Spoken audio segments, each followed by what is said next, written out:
like mad, and I think there was a little one that really liked the cover that I had, because in the beginning of next month I'm going to have 2 books released through Scars Publications. One of them is part of the Pheromemes series. Pheromemes isn't a word, but if you like somebody's pheromones, maybe you'd be attracted to my memes or my words or ideas. So there were 2 Pheromemes books, and the new one, this is why I think the kid was attracted to it, because it has like my kindergarten school picture on the thing for Pheromemes. That's going to be out in the beginning of next month, and also on my husband's urging and on suggestion from Tom, who had given me a book about poems for different events of the year. I was releasing a book of things that had happened through a year, but I'm now actually releasing the first half of the year, and that will be out hopefully on July 25th. We'll see. But I'll have 2 books, and this is why I've been writing poems like mad about the moon. And I hope you like them. This first one is, it was actually written on the same calendar date that Apollo 11 astronauts took off to go to the moon.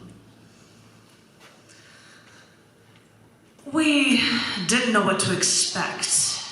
We went through tests wearing a laborious, bulky suit underwater, and were strapped into a contraption that we all called the Vomit Comet to see if we could stomach what the ride would be like, even though we don't even know what outer space is even like in the first place.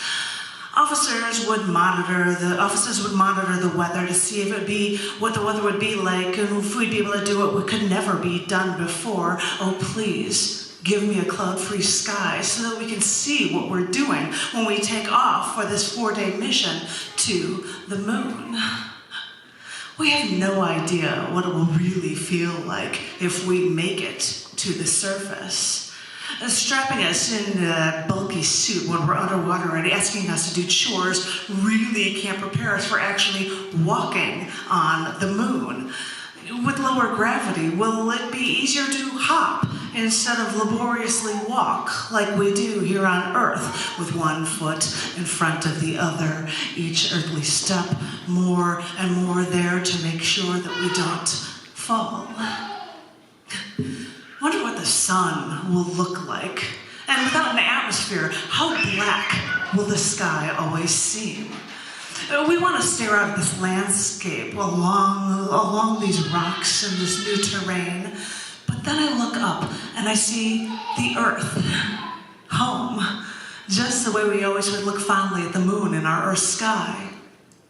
What a bizarre juxtaposition will we experience after we've loved this moon from afar for so long, when we are literally standing on the moon and we see this tiny Earth far away.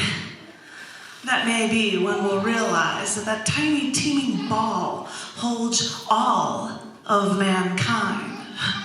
Seeing that beautiful blue orb makes us all realize mankind's problems seem so small after all. So, strap yourself in. It's a long ride, one that we've never taken before. We have no idea what it'll be like, and we have no idea what we'll even say when we're there. But we've worked all our lives for this. I'm sure the words will come. Thank you. And I get calls from outside. Thank you. This, I thought I'd surprise you guys and try different moons altogether for the next one. This one was written on the calendar day 7/14/65, when Mariner 4 did a flyby of Mars and took the first close-up shots of another planet ever. And it was the first time we saw Mars's 2 new moons, Phobos and Deimos. We look up to the stars and we reach out in any way we can imagine so we can learn anything there is out there. If the best way to do that is to send an unmanned spacecraft to the next planet to do a flyby and snap a few photos, then sure, that's what we'll do. We'll ship our ship to our nearest sibling and finally see the red planet, Mars. And what a view it was. It was our first chance to learn about an entirely new world, not so far away from our little corner of this galactic universe. This journey, these photos, whet our appetite and gave us a glimpse of what more we could learn. And that ship, in future study, brought into our focus 2 more moons to unravel, discovering Phobos and Deimos, 2 tiny orbs with the opposite fate of our own moon. Now, these 2 moons are asteroid size and spin so close to Mars that we could barely see them.